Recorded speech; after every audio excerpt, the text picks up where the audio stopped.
Hello friends, कैसे हैं आप सब। आप सभी का आपके अपने YouTube channel sociology with Sangeeta में मैं संगीता स्वागत करती हूं। और इस चैनल के माध्यम से हम लोग कॉम्पिटिटिव एग्जाम की प्रिपरेशन करते हैं। अगर आप सोशियोलॉजी के स्टूडेंट्स हैं तो आपके लिए ये जो टाइम है बहुत ही बड़ा एक आप लोग के लिए गोल्डन अपॉर्चुनिटी लेकर आया है कि आप लोगों को झारखंड में लेडी सुपरवाइज़र का एग्ज़ाम देखने को मिल रहा है। बिहार में आप लोगों का BPSC 4.0 और बिहार एस्टेट का एग्ज़ाम आने वाला है। और साथ ही साथ यूपी में आपका यूपी PGT की भी वैकेंसी जल्दी आने वाली है। तो वैसे स्टूडेंट्स जो पेड ग्रुप से जुड़ना चाहते हैं, अब एक सिस्टमेटिक वे में नोट्स को पढ़ना चाहते हैं, तो जो कॉन्टैक्ट नंबर दिया हुआ है आप उसमें कांटेक्ट करके नोट्स को परचेस कर सकते हैं। नोट्स आपको हैंड रिटन फॉर्म में मिलेंगे और आपके सिलेबस के अकॉर्डिंग रहेंगे।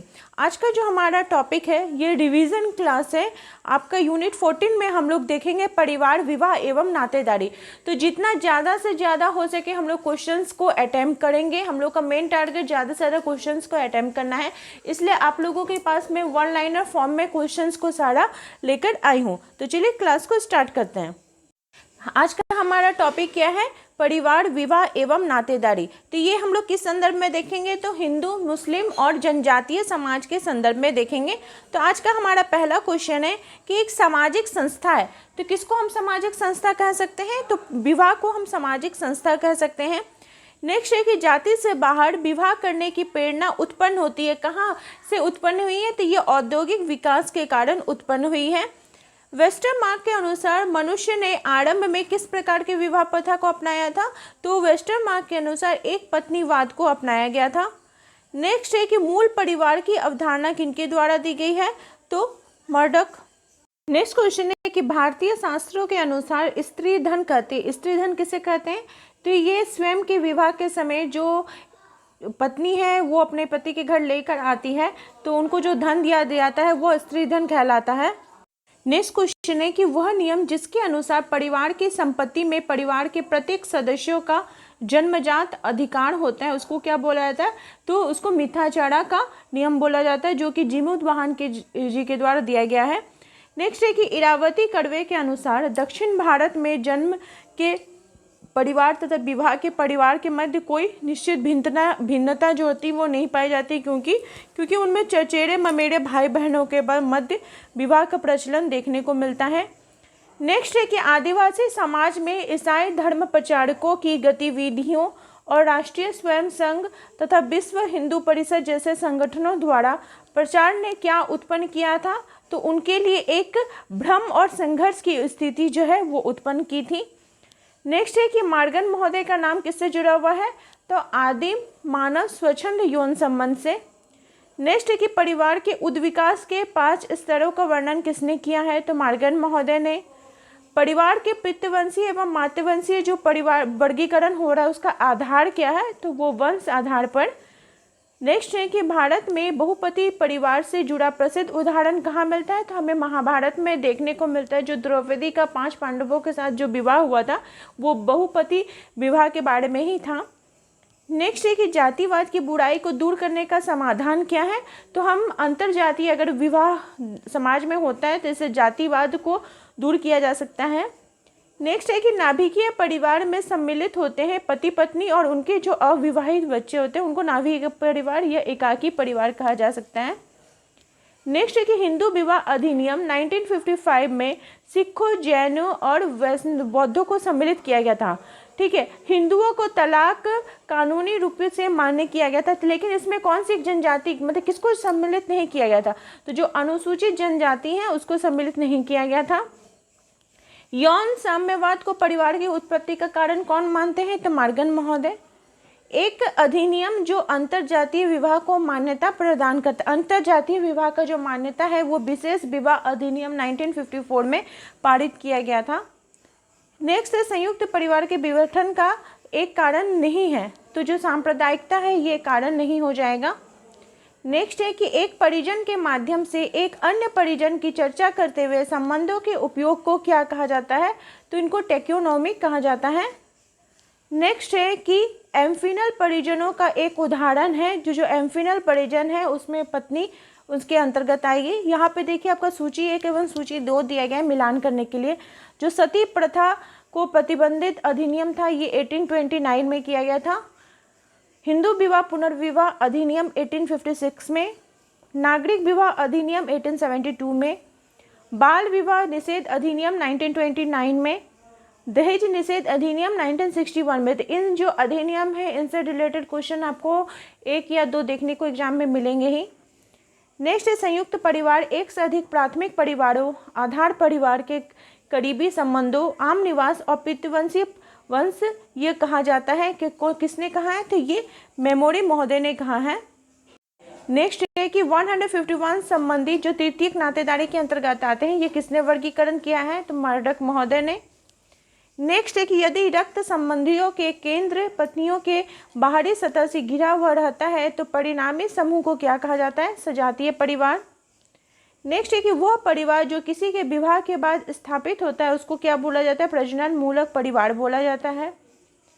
नेक्स्ट है कि के.एम. कपाड़िया का मानना है कि 2 पीढ़ियों के बीच व्यवहार प्रतिमान में परिवर्तन का कारण क्या हो सकता है, तो परिवार के सदस्यों के बीच भावनात्मक संबंध मजबूत होना। नेक्स्ट है नाभिकीय परिवार के 4 मुख्य प्रकारों के रूप में प्रजनन, बच्चों का लालन पालन, नियोजन और समाजीकरण में भेद किया जाता है किंग्सले डेविस जी के द्वारा। नेक्स्ट है पारिवारिक संबंधता पर आधारित एक सामाजिक संबंध को परिभाषित किया जा सकता है नातेदारी के रूप में। नेक्स्ट है बहिर्विवाह का सर्वाधिक सामान्य नियम है अगम्यागमन वर्जन। नेक्स्ट है मर्डॉक जी के अनुसार परिवार प्रत्येक ज्ञात समाजों में विद्यमान रहता है, क्योंकि ये क्या है, ये एक सामान्य निवास, आर्थिक सहयोग और प्रजनन वाला सामूहिक सामाजिक समूह है। नेक्स्ट है कि जो अंतरजातीय विवाह के कारण किसी व्यक्ति की जाति से जो बहिष्कृत करना है वो क्या है, नकारात्मक नियंत्रण है। और आप लोगों को ये सारे क्वेश्चन आप लोग को पहले भी करवाए जा चुके हैं, अभी आप लोगों का रिवीजन क्लास हो रहा है, तो मुझे नहीं लगता कि आप लोगों को हर एक क्लास में पूरा डिटेल्स में एक्सप्लेनेशन करना जरूरी है। आप लोग को अब तक क्वेश्चंस याद हो जाने चाहिए, तो इसलिए हम लोग सिर्फ जितना ज़्यादा से ज़्यादा हो सके क्वेश्चंस को टारगेट करने का कोशिश करेंगे। नेक्स्ट है जो हिंदुओं की पैतृक संपत्ति के उत्तराधिकार एवं दाय भाग प्राप्ति को विनियमित करने के लिए जो कानून बनाया जाता है, उसके 2 प्रधान संप्रदाय हैं, वे कौन कौन से हैं, मिथ्याचार एवं दाय भाग। नेक्स्ट है विवाह का बुनियादी आधार परिवार है, न कि परिवार का आधार विवाह है। ये कथन किसका है, तो ये वेस्टरमार्क जी का कथन है। न्याय संहिता परिवार की अवधारणा किसने दी है, तो जिम्मरमैन ने। नेक्स्ट विवाह के निषेध से संबंध नहीं है, तो बहु विवाह जो है विवाह विषय से संबंध नहीं है। हिंदू उत्तराधिकार अधिनियम कब पारित हुआ था, तो 1956 में। नेक्स्ट पीढ़ियों की गहराई को संयुक्त परिवार का लक्षण बताया किनके द्वारा, तो के.एम. कपाड़िया जी के द्वारा। नेक्स्ट परिवार एक सार्वभौमिक संस्था है, यह कथन किसका है, तो ये जे.पी. मर्डॉक का है कि परिवार जो है यह हर एक समाज में हमें देखने को, सार्वभौमिक मतलब सभी जगह देखने को मिलती हैं। नेक्स्ट नातेदारी का अनुशब्द गढ़ा गया है किनके द्वारा, तो लेवी स्ट्रॉस जी के द्वारा। यहाँ पे देखिए नातेदारी जो चार्ट है उसमें आपको ट्रायंगल एक शेप दिख रहा है, तो ये किसको इंगित करता है, कौन से किसको इंगित करता है, तो ये पुरुष को इंगित करता है। नेक्स्ट है कि नातेदारी को वर्गात्मक तथा वर्णात्मक के रूप में एक वर्गीकृत किनके द्वारा किया गया है, तो मॉर्गन महोदय जी के द्वारा। नेक्स्ट है मित्र पत्नी की बहन तथा विदुर पुरुष के जो बीच विवाह होता है उसको क्या बोला जाता है, उसको सरोरट विवाह बोला जाता है। नेक्स्ट है कि देवर विवाह तथा साली विवाह किसका उदाहरण है, तो ये अधिमान्य विवाह का उदाहरण है।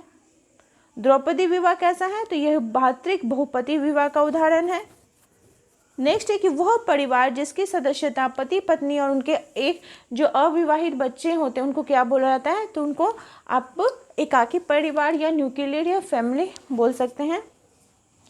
यहाँ पे देखिए सूची 1 एवं सूची 2 दिया गया है। जैसे कर्ता क्या होता है, तो ये परिवार का मुखिया होता है। पितृसत्तात्मक परिवार मतलब परिवार का जो वरिष्ठ होगा, मुखिया जो होगा वो पुरुष होगा।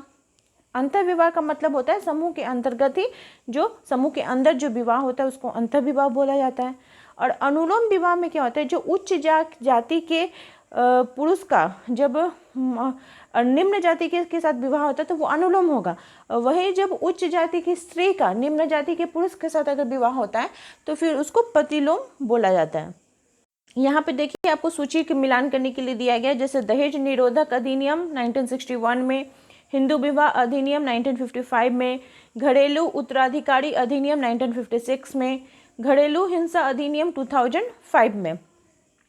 बोल रहा है कि 4 प्रकार की नातेदारी की शब्दावली जैसे वंश, पीढ़ीतर, सहपक्षियों का विभाजन, सही पक्षियों का मिलान का प्रयोग करके किनके द्वारा किया गया है, तो मार्गन महोदय जी के द्वारा। एक पक्षीय वंशक्रम नहीं है, तो जो दोहरा वंशक्रम समूह है वो एक पक्षीय वंशक्रम नहीं है। नेक्स्ट है नातेदारी के मैत्री वैवाहिक संबंध के सिद्धांत को विश्लेषित किया है, तो लेवी स्ट्रॉस ने। वंशावली प्रविधि संबंधित है नातेदारी सूचना से। समाजशास्त्रियों में विवाह और परिवार का सघन अध्ययन किया गया है किनके द्वारा, तो के एम कपाड़िया जी के द्वारा किया गया है अध्ययन। एक विवाही का उदाहरण नहीं है, तो वर्ण वही विवाह। अंतर्विवाह की विवेचना जाति की एक महत्वपूर्ण विशेषता के रूप में यह किसने कहा है, तो जी एस घुरिये ने। भारत में मातृवंशीय परिवार पाए जाते हैं कहाँ पे, तो मेनली आपको ये दक्षिण भारत एवं आसाम में देखने को मिलेंगे। साधारणतः नायरों में विवाह को क्या कहा जाता है, तो सहबंधनम बोला जाता है। विवाह पर आधारित सामाजिक संबंध को क्या कहते हैं, तो सजातीय संबंध। भारत में बहुपत्नी विवाह मान्य है कहाँ पे, तो हिंदुओं में मान्य नहीं है, हिंदुओं में बहुपत्नी विवाह मान्य नहीं है। नेक्स्ट है नातेदारी समाज बनाती है तथा समाज नातेदारी को बनाती है। यह कथन किसका है, तो इरावती कर्वे का। और नातेदारी जो है ये किससे रिलेटेड है, तो ये वंशावली या फिर रक्त संबंध से रिलेटेड है। तो नातेदारी का जो आपका टॉपिक है इसमें संगोत्रता आपका, फिर इसके अंतर्गत आपको इसके विभिन्न पहलू, इसके विभिन्न समूह, इन सभी के बारे में हम लोगों ने देखा। इसके अंतर्गत विभिन्न आपको अधिनियम देखने को मिलेंगे। तो आई होप आप लोगों को आज का जो क्लास है वो हेल्पफुल लगा होगा। इसी प्रकार से आप लोग चैनल के साथ जुड़े रहिए। आप सभी का मेरे चैनल में बने रहने के लिए बहुत बहुत धन्यवाद।